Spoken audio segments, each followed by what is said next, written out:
Good evening. Assalamu alaikum. Peace be with you all. Welcome to the first webinar of the newly formed Muslims in Britain Research Group at Liverpool Hope University.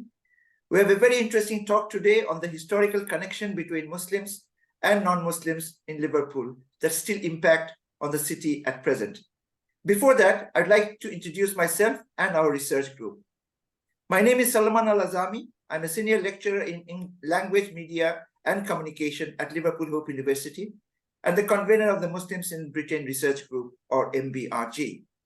This research group draws on cross-disciplinary research, working collaboratively on various issues related to the challenges faced by British Muslims in 21st century Britain.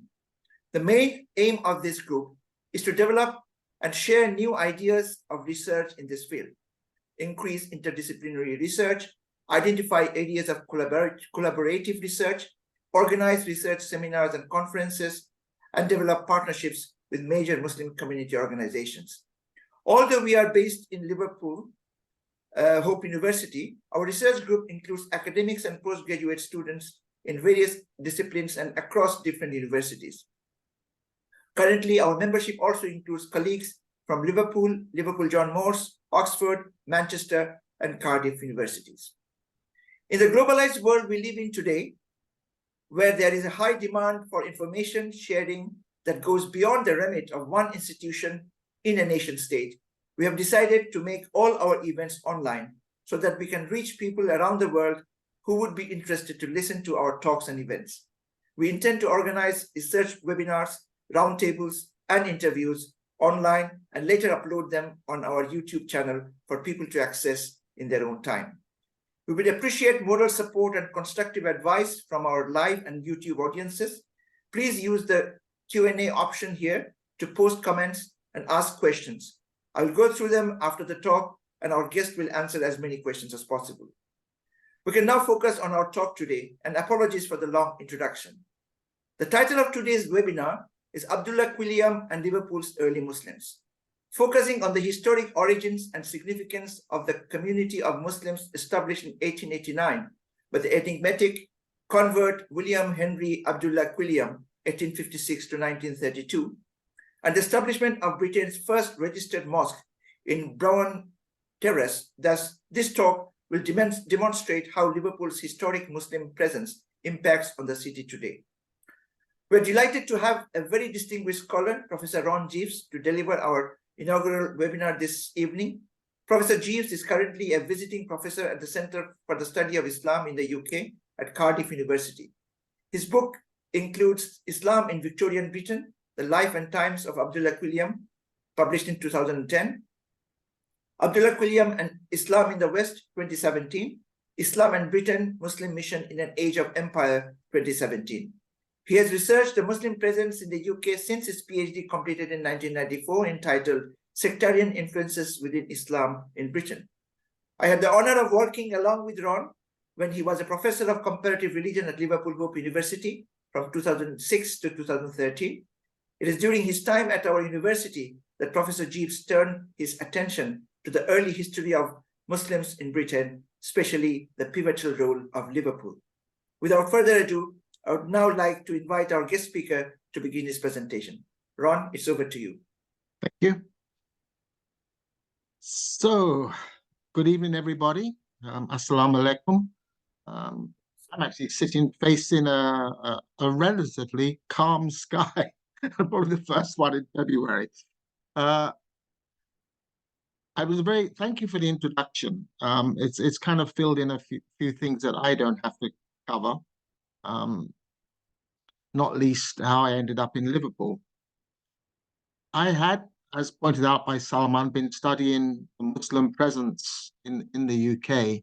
Actually, it goes back even before my PhD. I did my first paper on Muslims in Leeds for my master's degree. And I guess it was from there that the whole journey began. I was never an historian. That's a new trade for me.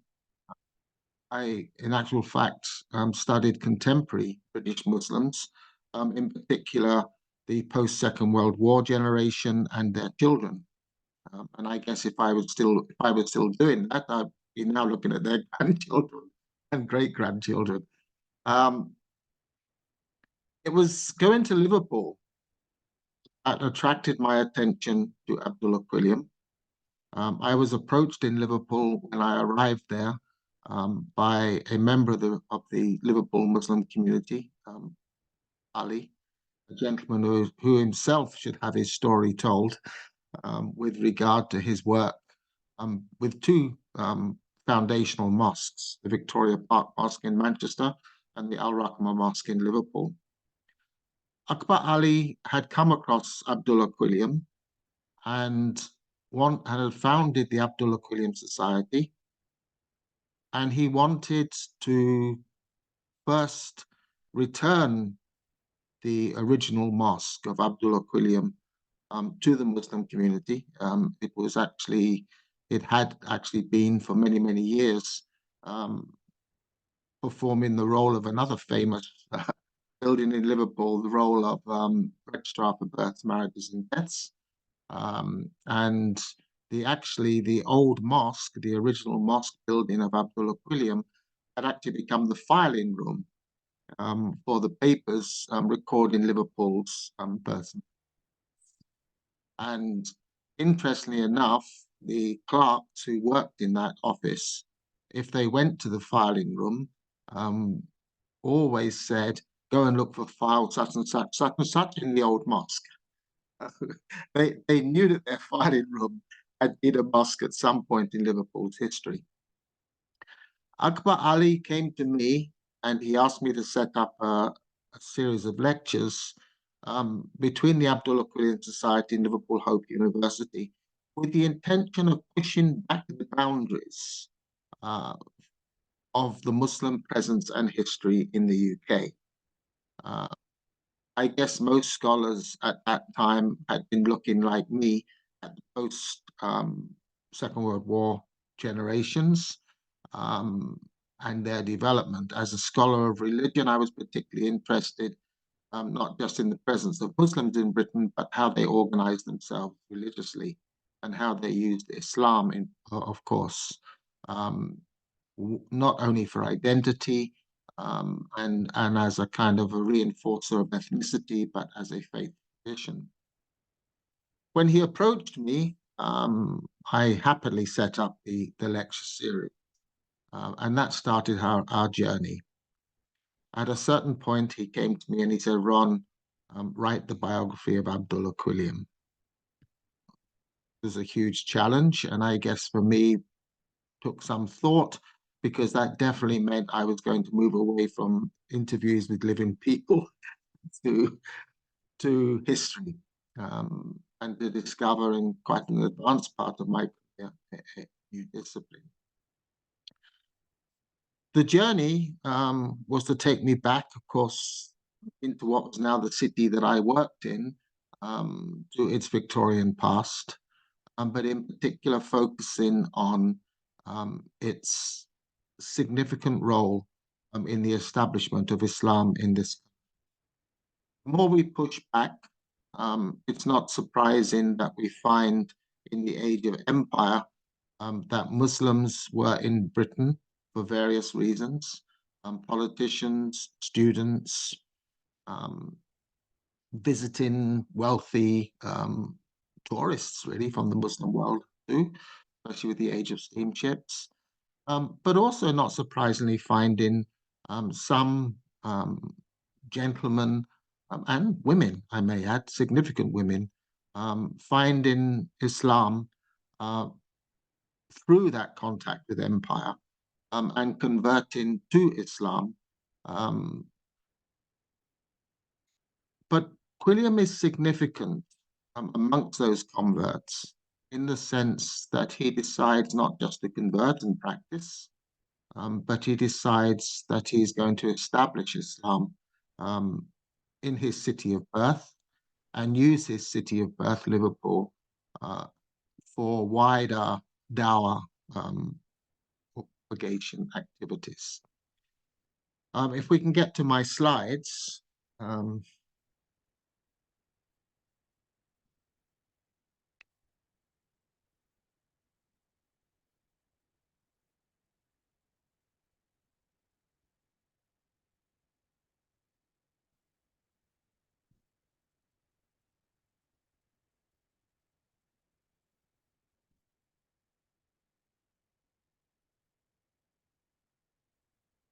how I move them.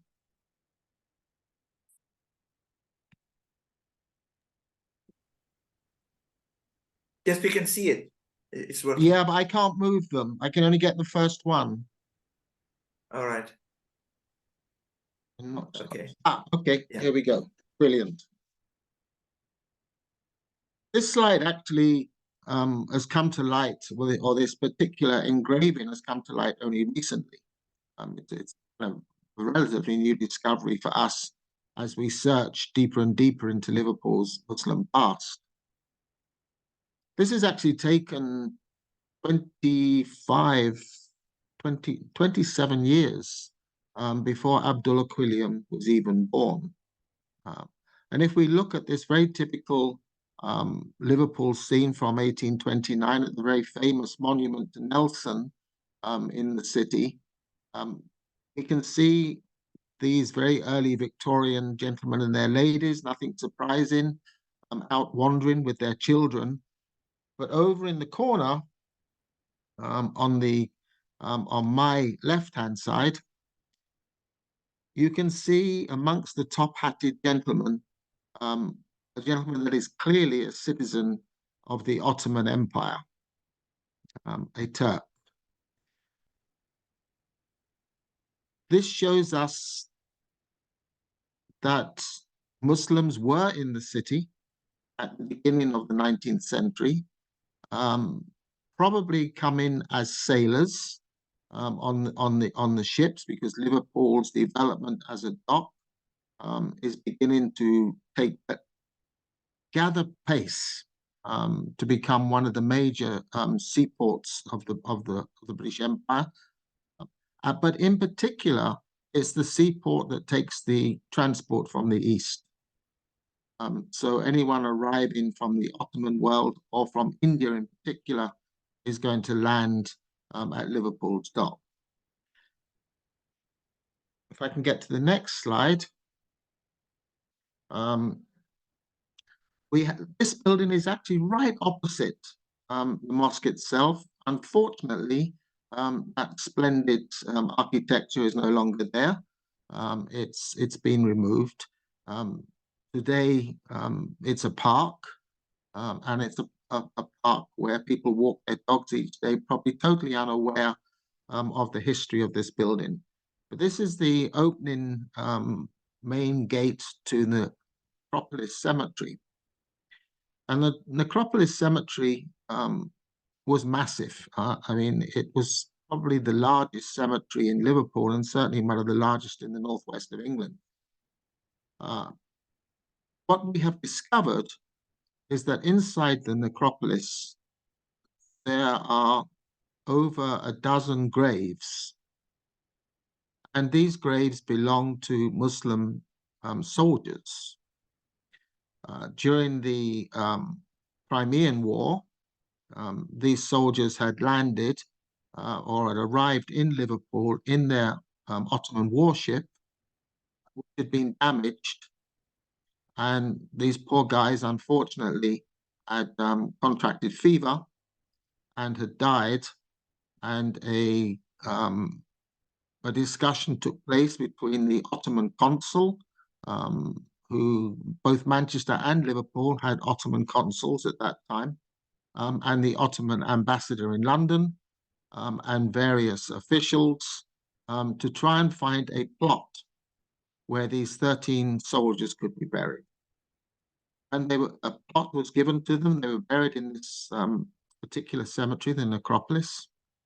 And as far as we know, that is your first Muslim burial ground in the UK.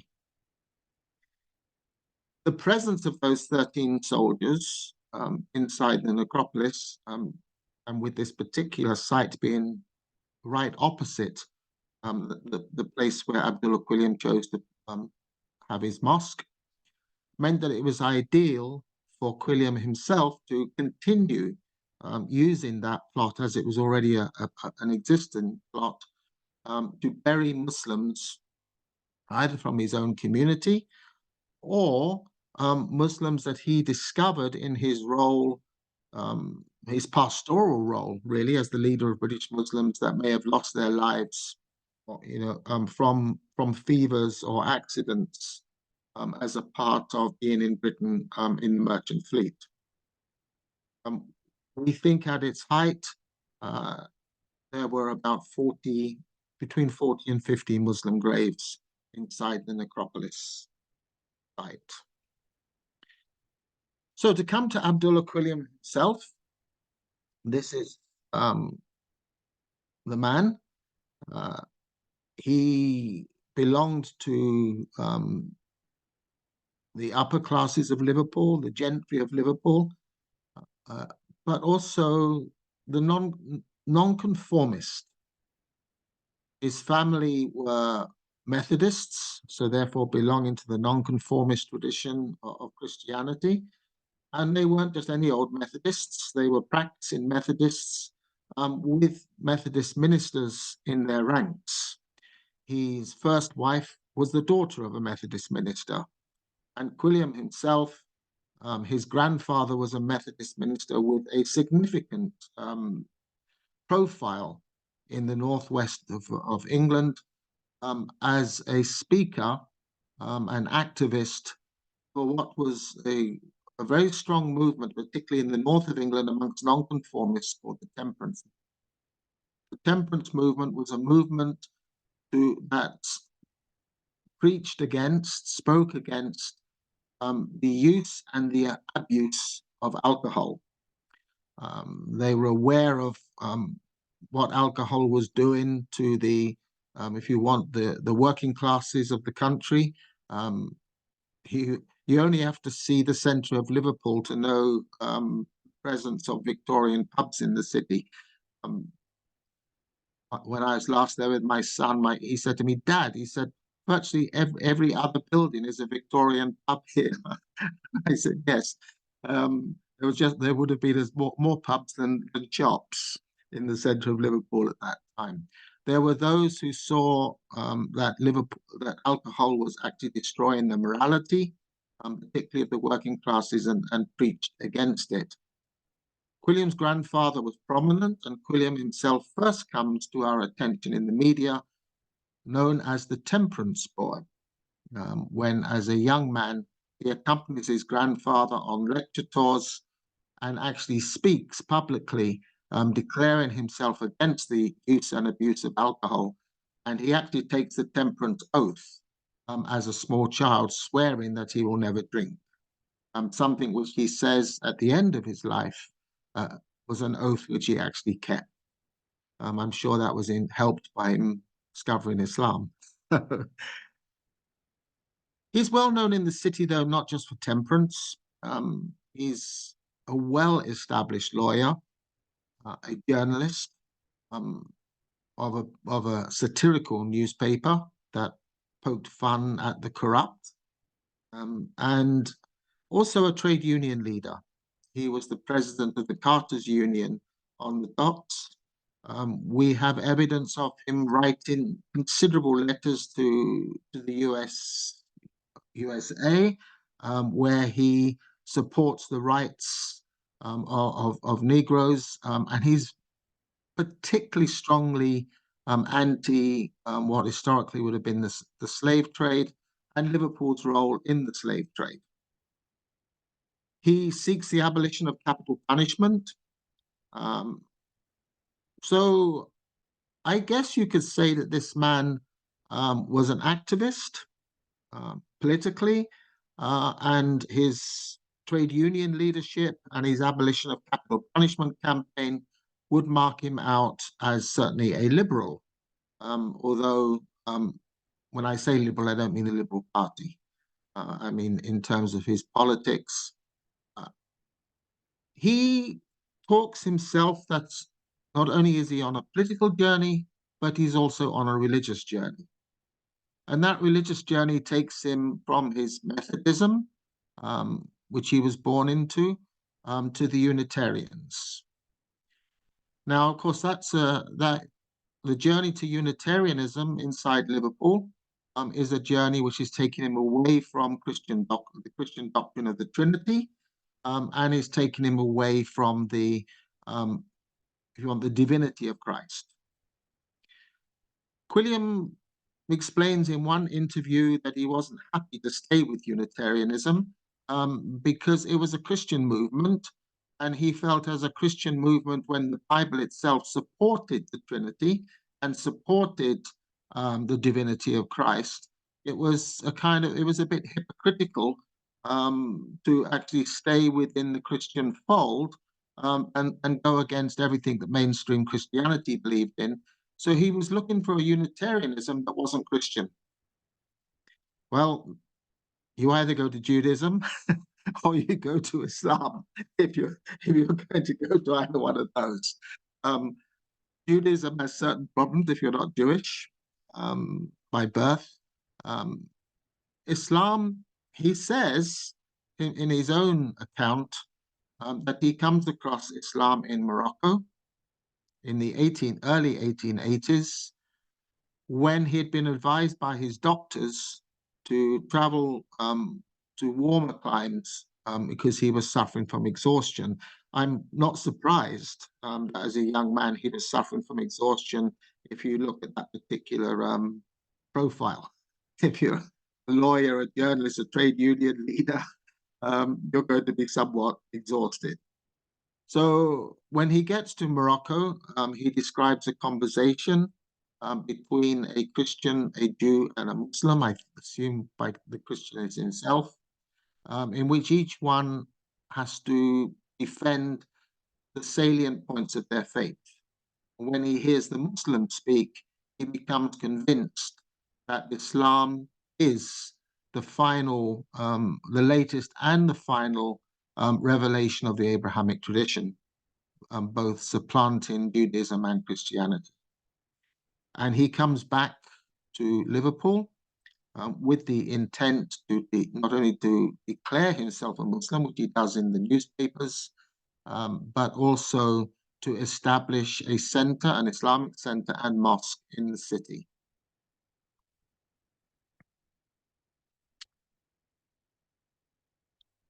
At 32, when he converts officially in 1888 and renounces Christianity in the Liverpool media.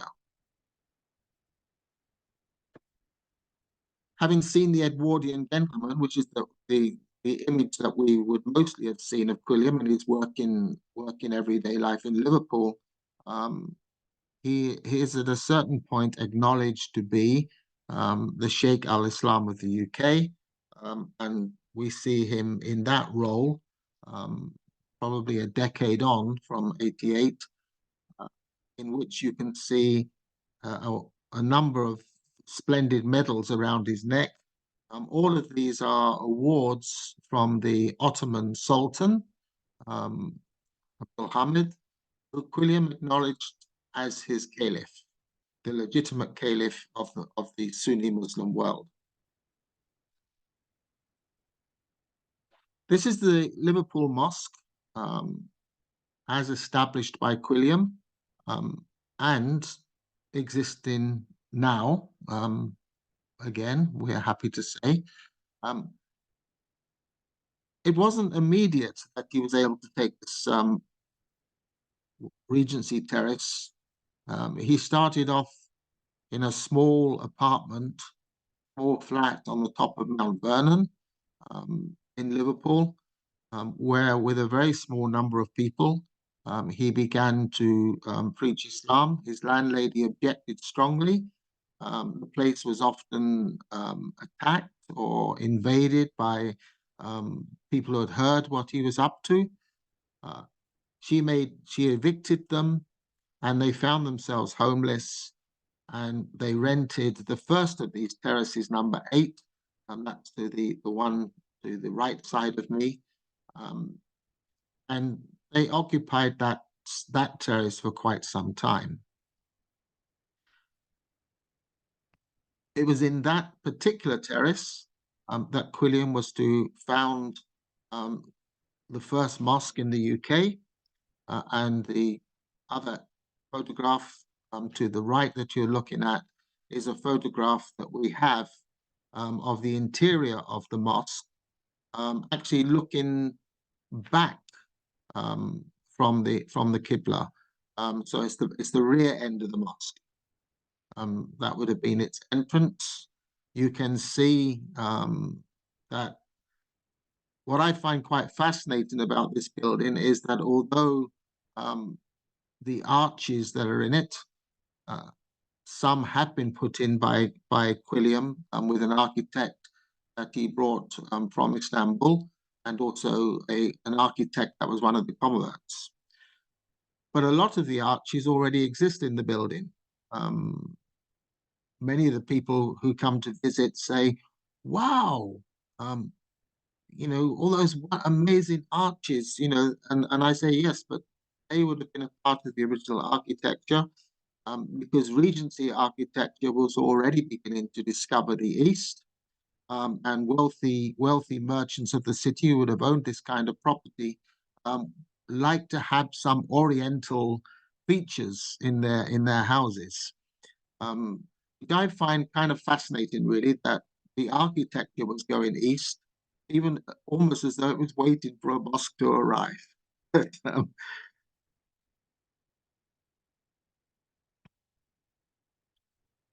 This is, of course, as Quilliam became more active in his role and began to gather converts around him, and particularly after he began his newspaper, The Crescent, inside which he was able to do with the acquisition of a printing press, a weekly newspaper promoting Islam, and with the particular focus on Islam and its development in Britain, which he was able to sell, or able at least to get out to around about 80 countries around the world, mostly Muslim. He becomes more and more well known to the media, and we begin to see them almost, in a sense, poking fun at this leader of British Muslims.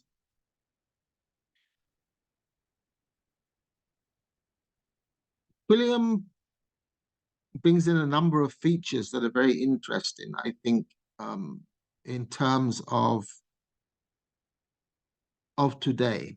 Not to say that the features that he established would work today in today's Muslim community, but I think his quest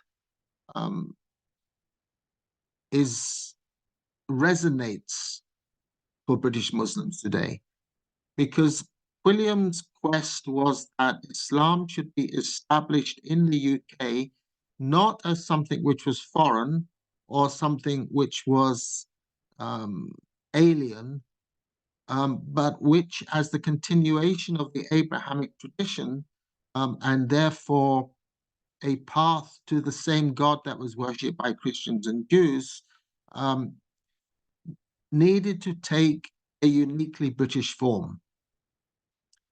In other words, just as Islam had adapted itself to India, or had adapted itself to China, or had adapted itself to other parts of the world where it had spread and become uniquely Indian or uniquely Chinese without losing its essentials, the same thing should take place in the British Isles.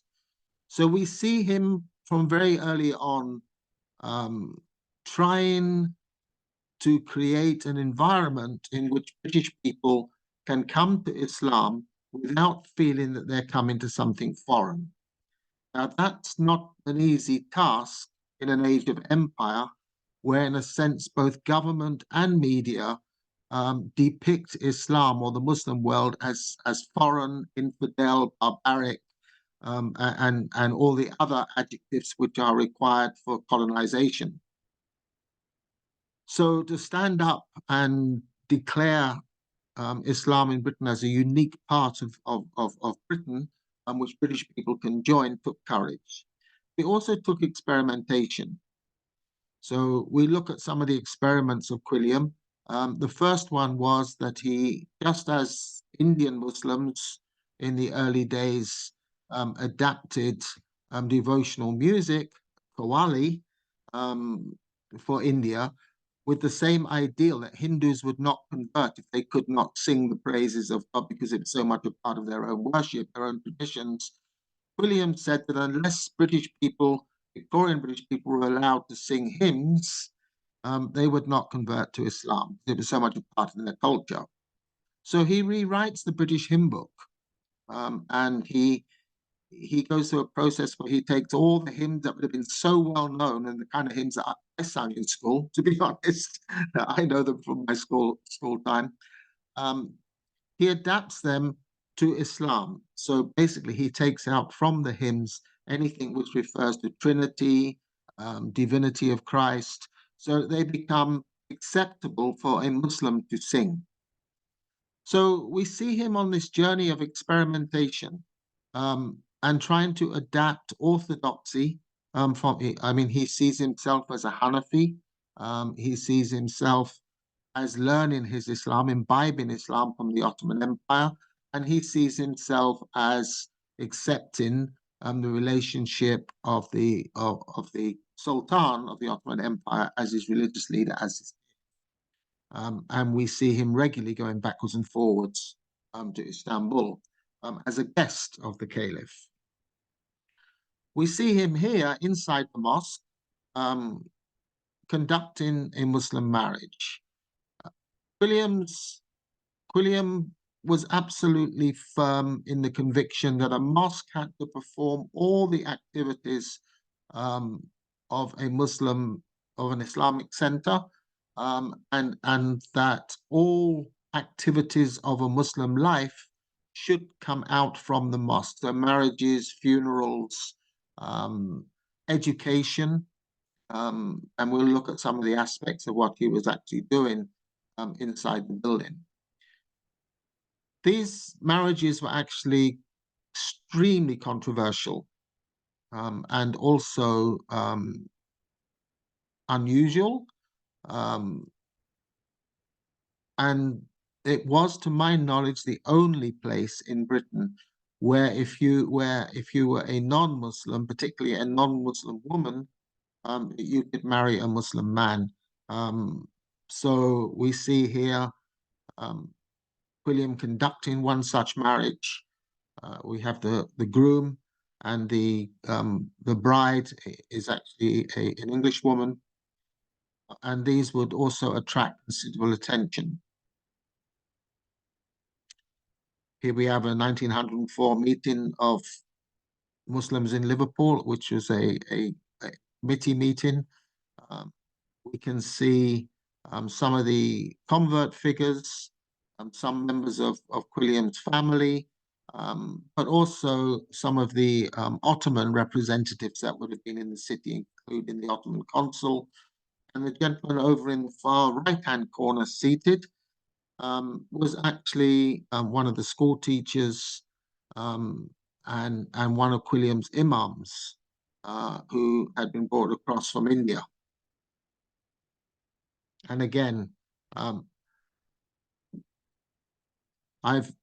this picture is very, very blurred, but again, it's at the early community, and I think it's our only photograph of Fatima Cates. Now, I want to talk a little bit about Fatima Cates in her own right, because Fatima is not only the second person to convert to Islam in the community, but possibly the first female Muslim convert in this country. She was highly active and became the treasurer of the Liverpool Muslim Institute, which is actually the first organization established solely for the purpose of promoting Islam in Britain.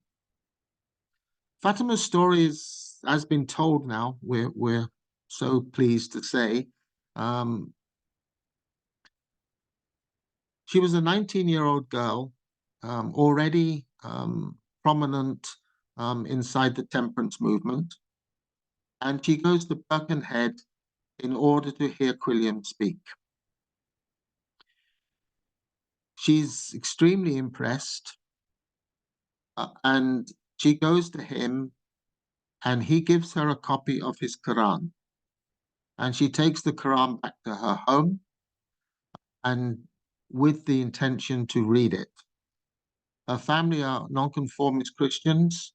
Her mother asks her what kind of book she's got, She declares it to be the Quran, and her mother tries to take it from her and burn it. Fatima goes to her bedroom where she locks herself in, and she reads the Quran from cover to cover.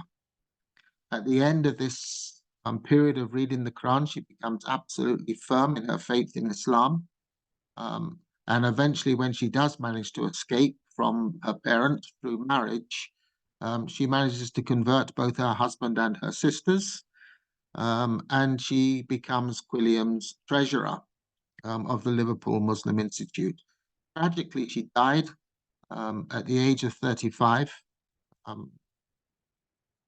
And one of just to show the activities today of the Abdullah Quilliam Society, who now have the custodianship of Quilliam's Mosque, we were able to, we didn't actually locate the grave. That was located by a Muslim from London. But as you can see, we're actually able to put a headstone up for her, so that any Muslim visiting the city of Liverpool would know that Fatima Elizabeth Cates is buried in this spot. And we had a very, very beautiful day of activities at the Abdullah Quilliam Mosque, in which people came from all over Britain for the event that took place both at the graveyard when the stone was laid and throughout the day at the mosque. If you visit the mosque today, we're able to show what took place in the building in the 19th century. The building has now been returned to the Muslim community. It functions again as a living mosque to the community, but it also functions as a heritage center for this remarkable story. And the old mosque and the buildings of Abdullah Quilliam are being restored to how they were at his time. And Quilliam had not only the mosque, he had 2 schoolrooms, one for boys and one for girls. He had an orphanage where he had about a dozen or 14 street children that he more or less accepted into his own family, taking them on holidays with his own children. He had, of course, a printing press for his publicity. Some of that publicity was actually used to establish the first and earliest Muslim communities in Canada and Australia. He had a small lecture theatre, a small museum, and a small library. So you can see that it's not just a place of worship, but in fact, he's creating what we could call the first Islamic center in the UK.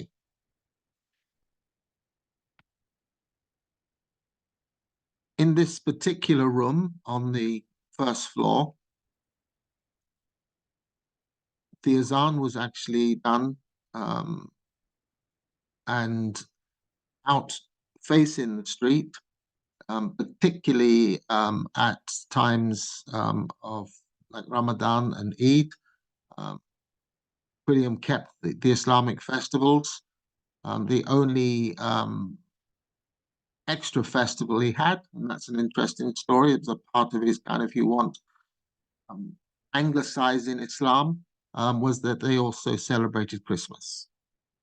And Quilliam's Christmas was different from the Christian Christmas in the sense that they used the mosque to feed the poor, and the members of the community would go out onto the streets of Liverpool on Christmas Day, and they would look for the homeless, particularly homeless children, and they would bring them to the mosque and they would feed them. So the whole community would spend their Christmas Day inside the mosque, playing games and feeding homeless children from the streets of Liverpool. And Quilliam called this an Islamic Christmas. And when he would invite journalists to come and see, he was very good at PR. He would say, "This is the way Muslims celebrate Christmas. While Christians feast, we feed the poor. And then he would set a challenge to the journalists, trying to get obviously that in their newspaper articles, in which he would say, and which one of these do you think would have been observed by the Prophet Isa or our Prophet? We think they would have fed the poor, which is why he called it a Muslim. For me, Quilliam becomes a highly significant figure for Muslims today. First of all, because he reclaims Muslim history in Britain as something which is not just to do with migration. He cements Islam in this country as a part of British life and culture. However small, it was significant. And therefore, he becomes an iconic figure, particularly, I think, for young British Muslims, because he's a religious figure who cements Islam in Britain as a religious conviction. He raises early issues around Islamophobia, because he himself experienced in his life and his community experienced. And I think this is interesting because in the debates that arise between Islamophobia and racism, where the borders between those two begin and end, it's perfectly clear that with this community, because it's essentially or definitely led by white Liverpudlian converts, race is not an issue. It's only their Islam that becomes an issue. And they are attacked in the mosque in all of the ways that mosques have been attacked at certain periods in our own time. Sometimes to the point or to the risk of injury. But Quilliam in particular, I think, raises for us issues of citizenship and loyalty issues. We've seen from his profile that he's highly active in British society as a lawyer, as a journalist, as a trade union leader. His citizenship is what I would call active citizenship.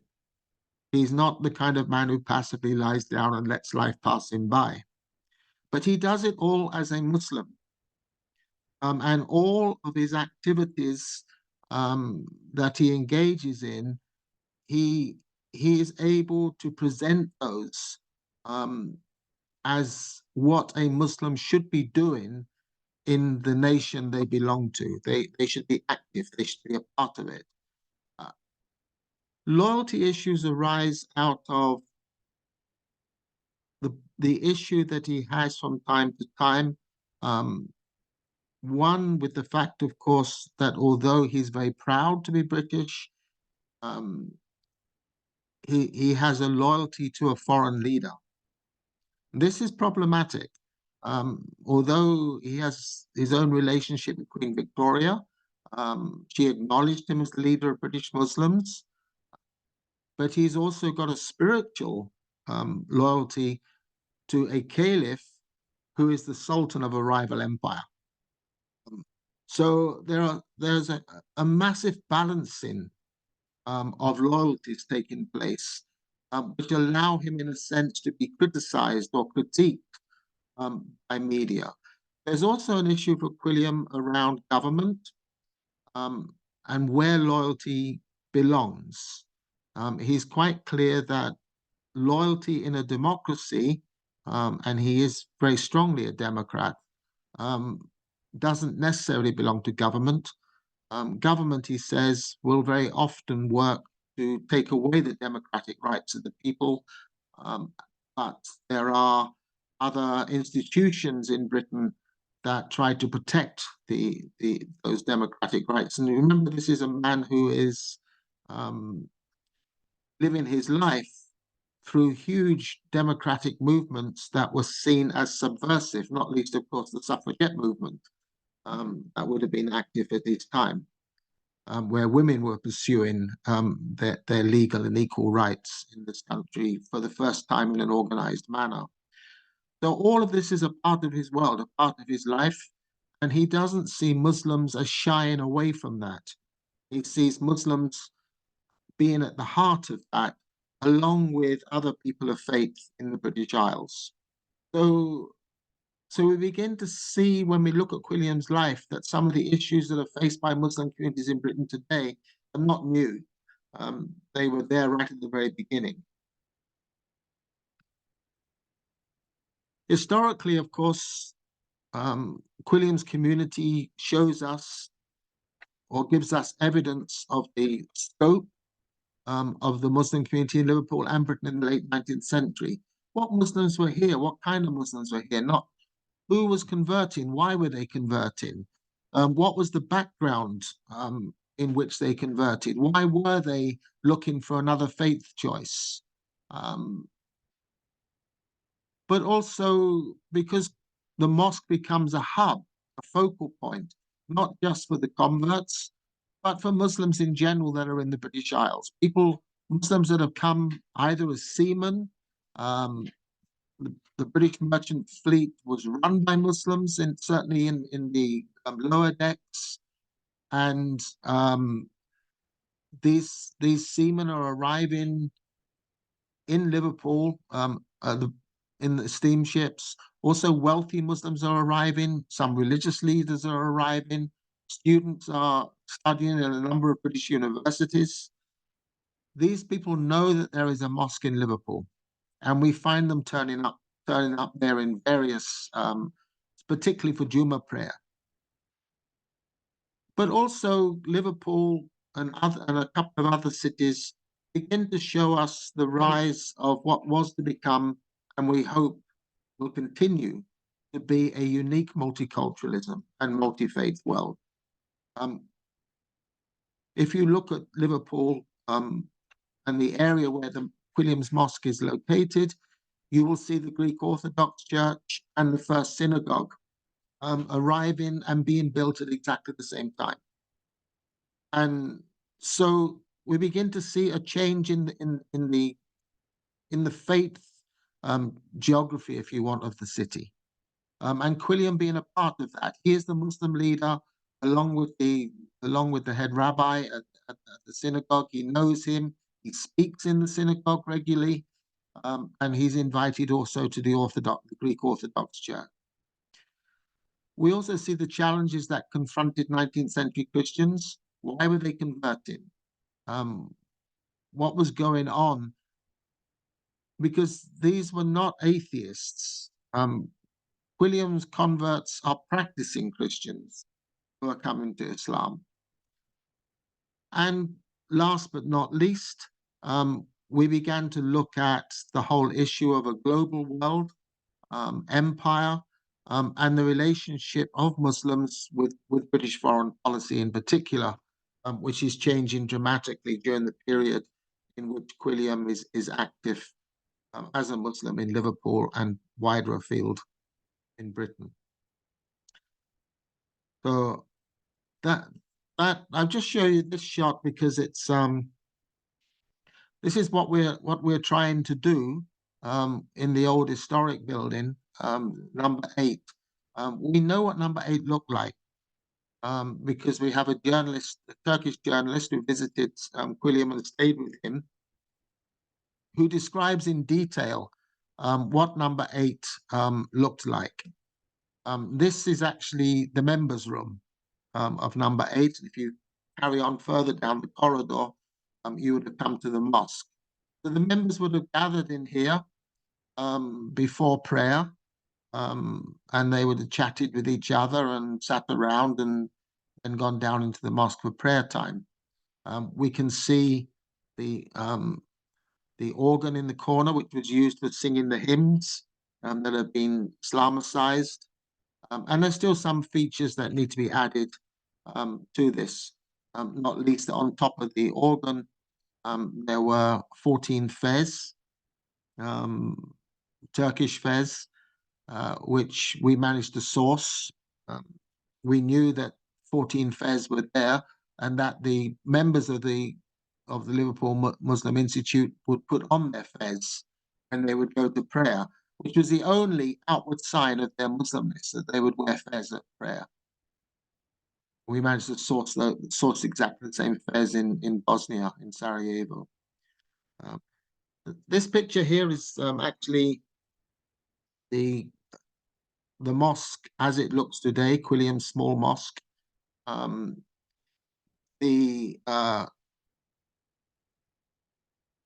I can remember this opening for the first time. It was completely wrecked. In fact, all of this structure, the roof had caved in. There were pigeons inside. There were pigeon droppings everywhere. And all of this work has been done, of course, with the voluntary help of the community. That's not exactly as it would have looked at Quilliam's time, and certainly one of the projects we now have ahead of us is to restore it precisely to how it would have looked in Quilliam's. They wouldn't have had these kind of carpets with prayer rows. That's a very modern feature in a mosque. They probably would have had Ottoman Turkish-style rugs on the floor. That's the building that exists today. The Abdullah Quilliam Society is committed to two elements of its work, really. One is the white building work, which is really my project, which is the restoration of Quilliam's building. That white building is Quilliam's building, to how it looked at Quilliam's time, and for it to become a museum and heritage center of early British Muslim history. The red brick building, which is the 1906 trade union building, will continue Quilliam's work in the sense of running an active community mosque. So that building is now a community mosque, and already runs with all that you would expect of a contemporary British mosque. So we finished with the Shaykhat prayer, which seems to be a nice point to finish. If anybody wants to ask questions, or if any questions have come in, you're most welcome to put them. And thank you. Thank you very much, Ron. Would you like to just go out of your screen share that we can see you better? Thank you. So, I mean, this is a fascinating talk. What I found very interesting is a couple of things. But when you talked about the Islamophobia element, and then the types of things he faced at the time, the community cohesion aspect, but also very fascinating was his interfaith activities. He would go to the synagogue and talk. A very important situation now in the present climate, when we are talking about, I know, politicians in the media trying to put Muslims and Jews against each other, you know, in a very unfortunate way in the current climate. Whereas the history is not that. You know, if the Islamic history never had that, and you know, and Abdullah Quilliam actually really showed that leadership, you know, here as well. I have a couple of questions, but before that, there are two interesting questions coming from the audience. The first one, excuse me, is how did Quilliam's efforts and the presence of this mosque influence the interaction and perception between different faith communities in Victorian society? You covered it in a way, but if you can elaborate on this a little bit. I think, first of all, of course, here is an obvious, but it needs to be understood that here is a mosque. That's the first thing. You know, so we have clearly a mosque in the center, not far from the city center of Liverpool. You can walk it from the city center very easily, with a community of Muslims that represents all elements of what would have been Liverpool society at that time. Men and women, who have converted from the working classes and the middle classes, and even a couple of them from the upper middle classes. They participate actively in the city and its activities, and I think this is the first time where you see what would be normal in today's multicultural British society. So, for example, the first occasion of a Lord Mayor attending Eid is inside this mosque. Now, it would be perfectly, today we wouldn't even think about a mayor attending an Eid in a major British mosque. But for Sir John Holding to come and show his presence officially and formally inside the mosque at a Muslim festival, a Muslim holiday, is historically significant. Also, Quilliam is invited as the leader of British Muslims, not just because he's a prominent citizen of the city, but he's invited to a number of significant occasions in the city. So, for example, at the coronation after Queen Victoria's death, when there are regiments of soldiers from all around the empire are invited to come and be in the coronation procession in London, quite a number of them stop over in Liverpool, is where they land. And a festival, a commemoration is held inside St. George's Hall. Of course, it's a major historic building inside Liverpool, if you know the city, where all these troops gather. They're brought in with all their amazing, Indian and African uniforms, and they're going to be going down to London. Many of them are Muslims, so they're Muslim troops, with the British Empire. So we see Islam, in a sense, becoming a part of the civic world of Britain. It's not all easygoing. There are a number of Christian organizations that deeply resent this intrusion of Islam into the heart of Liverpool and make their dissent well known in the media. We know also that there were people who clearly were active in trying to close the mosque.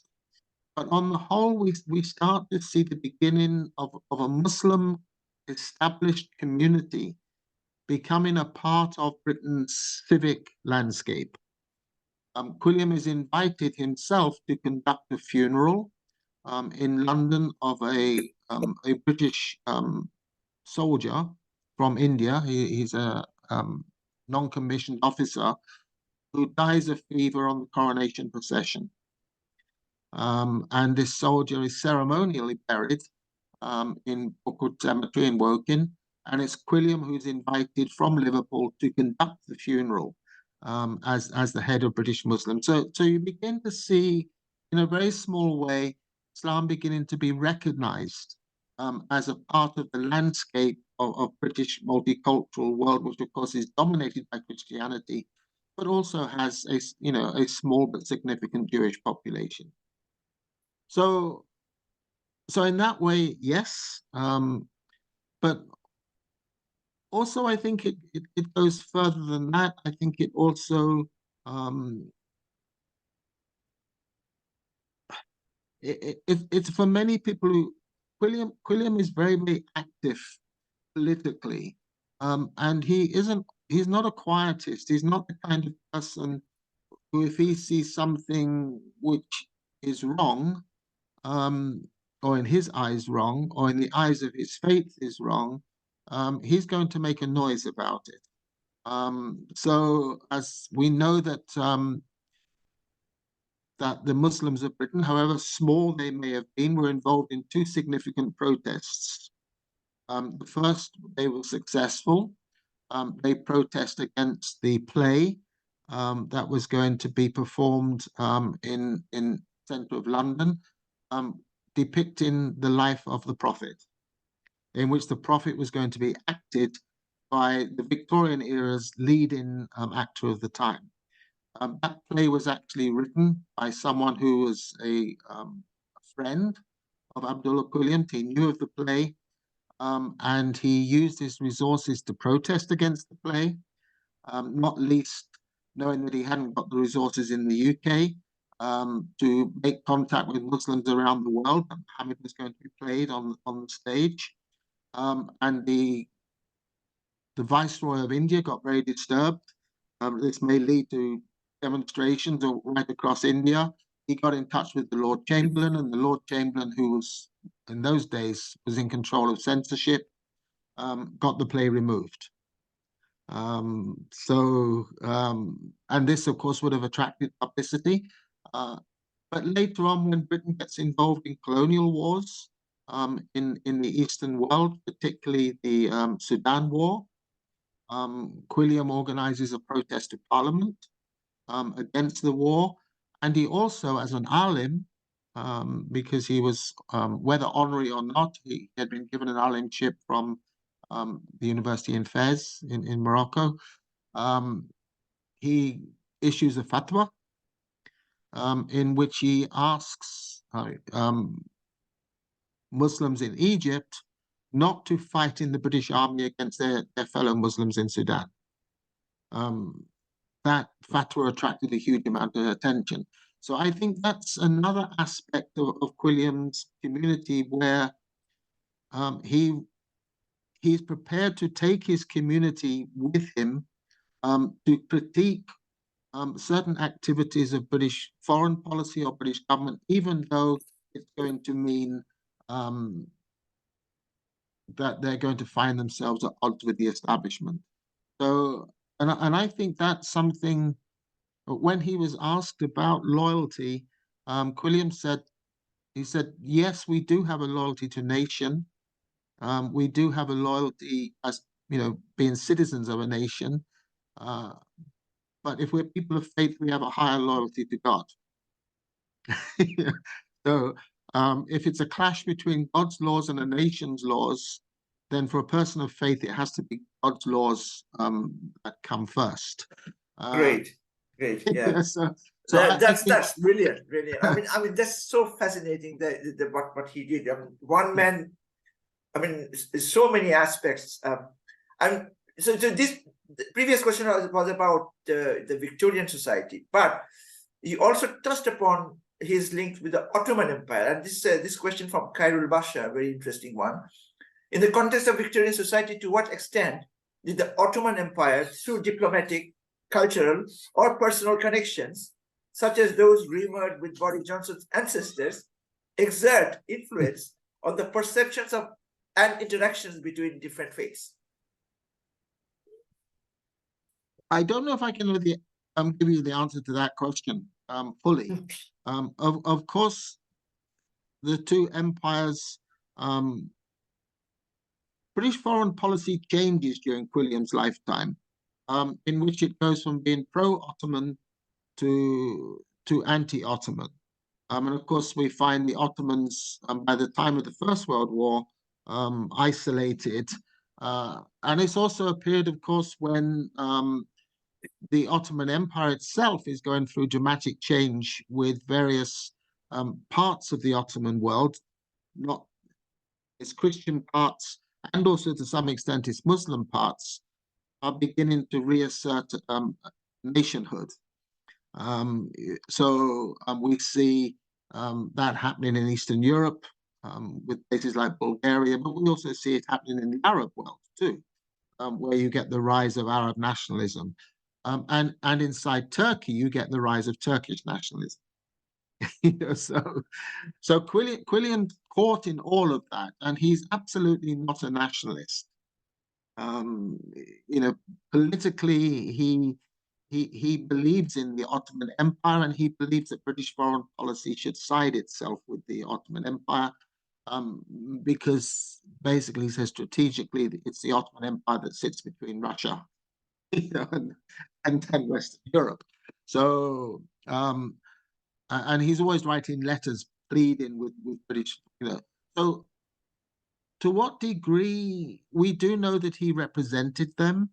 It's not a different question. We know that that he's involved as a kind of wandering ambassador for the Sultan. He goes into Africa to open a mosque in Sierra Leone in replacement for the Sultan. And he's also sent as a kind of an agent to look at the unrest in the Balkans where the Christians are. So he travels all around the Balkans and gives a report. So, but I think I don't know whether it'll be my book or somebody else's book, but I think the next sort of, if you want, piece of work that needs to be written, and we now have the means to do it, is actually because we now have access to all the Ottoman records. And there are many references to Quilliam and the Ottoman relationship to Britain and Quilliam's role in the context of the Ottoman relationship to Britain that come out in those Ottoman records. It's probably going to take us another 12 months to get through them all. Yes, but I'm aware of something happening during Ramadan. I was told that they're doing some Ottoman, activities during Ramadan in the Abdullah Center. We have an Ottoman themed Ramadan. Yes, that's what I heard. Brilliant. Which kind of made sense really to have an Ottoman themed Ramadan because of the early relationship between the mosque and the Ottoman world. So we have an Ottoman. Well, we have not Ottoman, that doesn't exist, but we have a Turkish imam is going to be at the mosque throughout Ramadan, and we have a number of. I think the grand iftar is going to be Turkish themed. I was also told that there is this, the Turkish series and Ertugrul and Osman. They're very popular in the Muslim world, and they're going to have some people wearing those Ottoman or Turkish type of the Ertugrul, the clothings, and wearing all those. So that will be also really. I'll be eager to go and witness some of those. I mean, it's kind of interesting because the demographics of the mosque today are very different to even how it would have been 20 years ago, because the mosque up there today represents a community really of Middle Eastern refugees. So it's no longer a South Asian community, not in that part of the city. Right. So we have many Syrians, Palestinians, Iraqis, other people who are attending the mosque. So these would have all been faces of the Ottoman Empire anyway. Interesting. Okay, so then the question from Kautan Najib. First of all, it's a fascinating presentation. Thank you, Ron. This is very informative for me. You repeatedly mentioned citizenship and loyalty in his time. How could you connect his concerns of his time with similar concerns related to citizenship, loyalty, and sense of belonging of British Muslims that we have today? Well, I've mentioned one already. Which of course is when you have issues where you have a conflation of loyalty or disloyalty based upon faith because of crises that might be taking place in the world. I mean, we're in the middle of one right now, in which all kinds of tropes raise their head. Anti-Semitism gets conflated with anti-Israel. Yes. Muslim once again gets conflated with extremism. And we've seen this before in other crises. It's not the first time. So, and these things were happening at Quilliam's time. Most notably the Sudan conflict. In many ways, the Sudan conflict runs parallel, not with Gaza, but it certainly runs parallel with Iraq. For its time, the invasion of a Muslim territory. So there were, and also foreign policy was shifting. So Muslims get caught in the middle of that, you know, in terms of their loyalties. And I think Quilliam's battle was to create an Islam which could be practiced by a British Muslim, but yet was organic as a part of British life. And that challenge is still there. It's massively there. And in many ways, the same obstacles which he faced, or let's say not obstacles, things which he identified as being the major problems. Controversially, for example, he said Islam cannot be established in Britain by foreign Muslims. Yeah. So he said because they will bring with them all the elements of their culture and they will confuse it with Islam. Now, he's not completely wrong. There have been issues. He's not completely wrong. You know, and so, I mean, certainly for me, I began my studies at a time when many young Muslims were trying to differentiate what was the culture of their parents and grandparents from Islam. You know, and Quilliam sets us on. I think Quilliam is a pioneer of that journey. He has the advantage of being a convert, of course, but I think he would have seen when he talked about foreign Muslims, I think he would have seen those that were born here and grew up here and were educated here, regardless of where they came from, as being not foreign. And therefore, the Muslims who should take the lead in establishing what Islam looks like in the British Isles. And so I think he gives us clues. He's brave in the sense that he's not afraid to bring into, if you want, the world of Islam or the world of British Muslims, what might be seen by those, I can see people of certain factions inside Islam saying, bida, you know, this innovation, you know. And he's happy to look at innovation and say, well, is this Islamic? Is it not Islamic? Is this, you know, can we, in the context of being Muslims in Britain, is this something we should do? And certainly he's very strong about the idea of active citizenship, you know, and also if you look at the children that are in his orphanage and the children he's feeding at Christmas time, these are not Muslim children. You know, he's not supporting Muslim charities. He's making Muslims a part of the fabric, you know, of if you want, charity life and, you know, and political life inside the British Isles. And I think that's something which is still, you know, it's something which is still an ongoing story. Yes, yes. Yeah, thank you. And there's one more last question from the audience. And I actually had 3 questions, but I reduced it to only 1, particularly on your current activities, because we've already gone more than an hour. Okay. This question is from Kandakar Kabiruddin, whose question is, being a member of upper class society, why Abdullah Quilliam couldn't get many from that class? He got some. I don't think he targeted them. One of the criticisms of Quilliam that came from people who visited his mosque, I was reading another one today, actually, that I hadn't read before, was that many of the members were working class. Now that's a kind of a class-ridden society perspective. You know, they're a bit snobby about the fact that Quilliam's community were essentially working class. Quilliam didn't see it that way.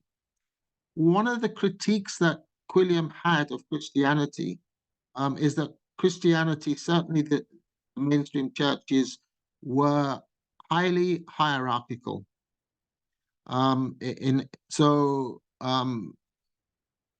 Even where you would have sat inside the church, you certainly would not have sat alongside someone from the working classes. You would have been up the front. I've got a little local church near me where it's not a church anymore, it's not used anymore. but right at the front you have the boxes for the upper classes. They even have fires, to keep them warm. And right at the back you have the kind of big open area for the working classes. Quilliam says again and again and again, in Islam we pray all together, shoulder by shoulder. Nationality, class, it all goes out the window when we pray to Allah. Yeah, so he wants a community which represents the ordinary people of Liverpool, and he reaches out to them and he provides most of his services to them.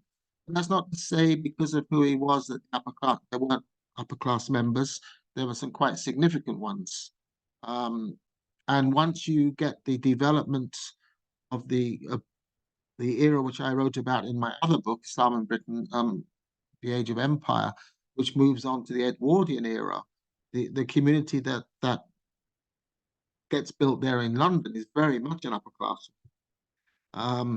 So with people like Lord Headley, and members of upper class and even peerage becoming Muslim. But Quilliam is a radical, and he wants equality, and he wants to see.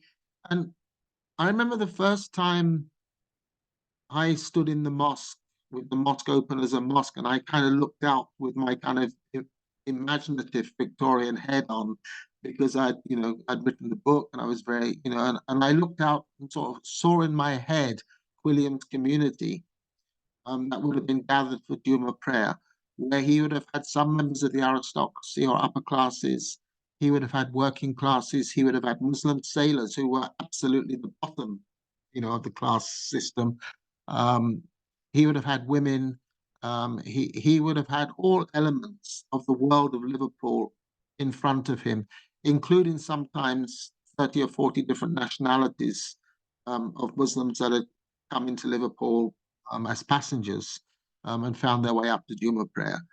There were entertainers, there were students, and I still see that community, and I think, how many mosques today even have that kind of, wide variety of people inside them? And he presents a vision to us, I think, of what a community of Muslims should look like inside a mosque. So I think, yes, he sets himself out to reach just the ordinary people of Liverpool. Brilliant, and actually that's really very poignant in that sense, that of the sense of equality and the activities that he used to do.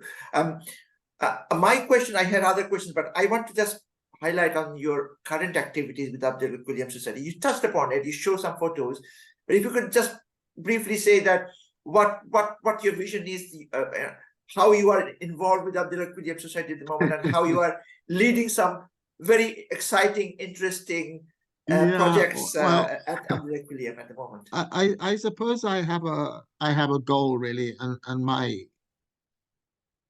I don't involve myself in the running of the mosque as it is today as a mosque. I know what goes on there because I'm a trustee, but it's not my work. There are other members of the Liverpool community that are way more qualified to run the mosque. So I'm an academic essentially. So and I wrote the biography. I've written other books about Quilliam. I possibly may write the next one. So I see my role in a way to restore Quilliam's old mosque, his old building, into a kind of a museum and heritage center of British Muslim, of early British Muslim life, so that Muslims and non-Muslims from across the country and even further afield can walk in and get a feel of what it would felt like to be a Muslim in Britain in the Victorian era. So I'm involved in a number of projects, really, from fundraising to, I guess the best part, the bit I love the most is actually looking for the actual objects and materials that can go in there and create that museum, like we sourced the printing press, for example. So we now have an Arab printing press of the same year of Quilliam's, restoring Quilliam's office and going out and looking for the kind of furnishing and carpets and rugs and objects, you know, that would have been there. That's the bit I love. I absolutely love it. And it gives me a great deal of satisfaction when we do get parties. We get parties now. People come to visit, not just adult Muslims, but children from the schools come. You know, so they get to see a part of Liverpool's history that they probably would never have become aware of otherwise. So yeah, that's really what I'm about.